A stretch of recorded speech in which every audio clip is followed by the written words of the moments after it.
Assalamualaikum warahmatullahi wabarakatuh. Perkenalkan, nama saya Ray Adi Nugraha. Kami dari kelompok 2 ingin menjelaskan tentang kelompok cahaya. Materi karakteristik gelombang cahaya akan disampaikan oleh Siti Nur Habibah dan Putri Sahila. Materi resolusi optik oleh Ray Adi Nugraha dan Karisma Nur Alifia. Dan terakhir, materi aplikasi penerapan gelombang cahaya di kehidupan sehari-hari akan disampaikan oleh Nimade Laras. Karakteristik gelombang cahaya terbagi menjadi 5. Pertama, merambat lurus. Sifat cahaya yang satu ini sepertinya merupakan sifat yang paling umum yang paling mudah ditemukan. Secara natural atau alamiah, cahaya akan memiliki arah rambatan yang lurus. Jika ingin membuktikannya, bisa mencoba menyalakan senter, laser, atau flashlight di ponsel pintar. 2. Dapat dibiaskan atau refraksi. Refraksi merupakan perubahan arah cahaya datang yang merambat dari medium ke medium yang lain. Pembiasan biasanya terjadi karena adanya perbedaan indeks bias, dan besarnya perubahan arah yang dihasilkan tergantung dengan indeks bias kedua medium. Ketiga, dapat diserap atau absorpsi. Ketika sebuah bahan atau material transparan yang terkena cahaya, maka sebagian energi dari cahaya tersebut akan terdisipasi atau berkurang oleh material atau bahan tersebut menjadi energi panas. Contoh soal gelombang cahaya. Terdapat sinar dengan panjang gelombang 6600 ampere. Kecepatan cahayanya adalah 3 kali 10 pangkat 8 meter per second. Dengan ketetapan Planck-nya 6,6 kali 10 pangkat min 34 joule per second. Maka berapakah energi yang terkandung dalam sinar tersebut? Diketahui panjang gelombang sama dengan 6600 ampere. Kecepatan cahaya sama dengan 3 kali 10 pangkat 8 meter per second. Konstansa Planck sama dengan 6,6 kali 10 pangkat min 34. Jawab. Rumusnya adalah energi sama dengan konstansa Planck dikali kecepatan cahaya dibagi panjang gelombang. Energi sama dengan 6,6 dikali 10 pangkat min 34 dikali 3 kali 10 pangkat min 8 dibagi 6600 kali 10 min pangkat min 19.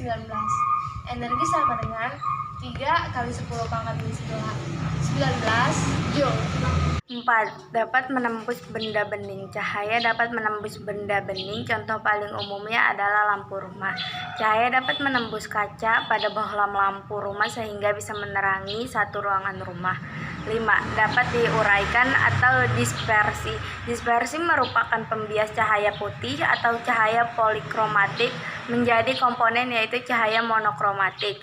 Dispersi akan terjadi saat cahaya putih melewati medan pembias. Contoh soal berikutnya.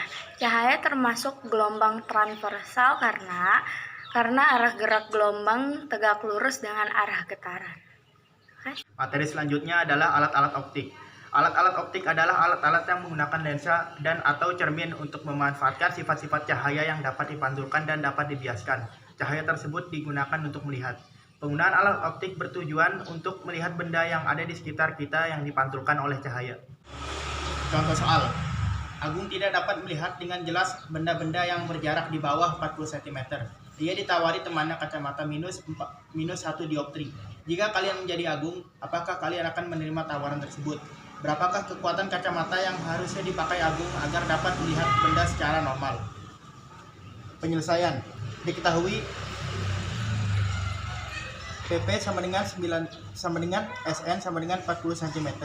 Ditanya, kekuatan atau daya lensa. Jawab, karena Agung tidak dapat melihat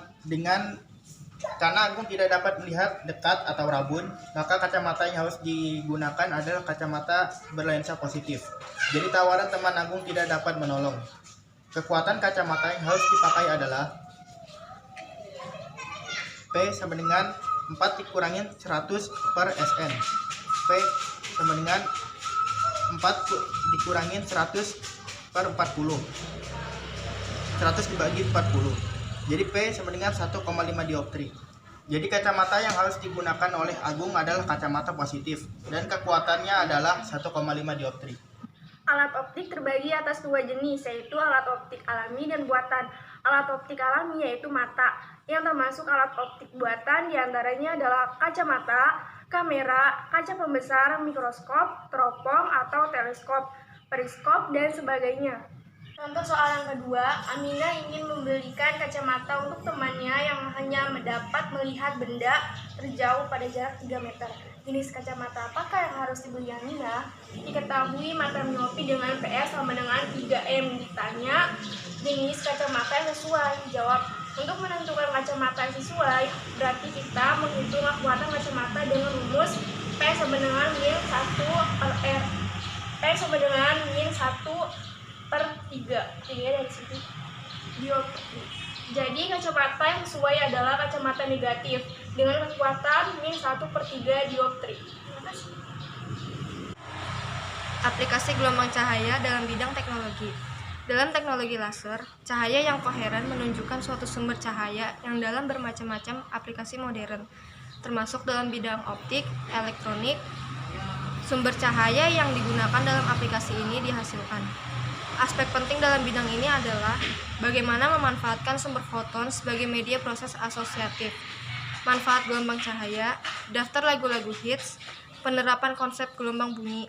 Dalam bidang teknologi fisika sekolah 3, aplikasi gelombang bunyi dan cahaya diajukan sebagai salah satu aplikasi gelombang bunyi dalam bidang industri, aplikasi resonansi bunyi, aplikasi bunyi. Banyak aplikasi teknologi yang berdasar konsep gelombang elektromagnetik ini. Aplikasi laser dijumpai dalam bidang industri, militer, hiburan maupun kedokteran. Contoh aplikasi gelombang cahaya dalam teknologi adalah mesin scanner, kompor tenaga surya, mesin fotokopi, dan pemantul cahaya sepeda. Terima kasih.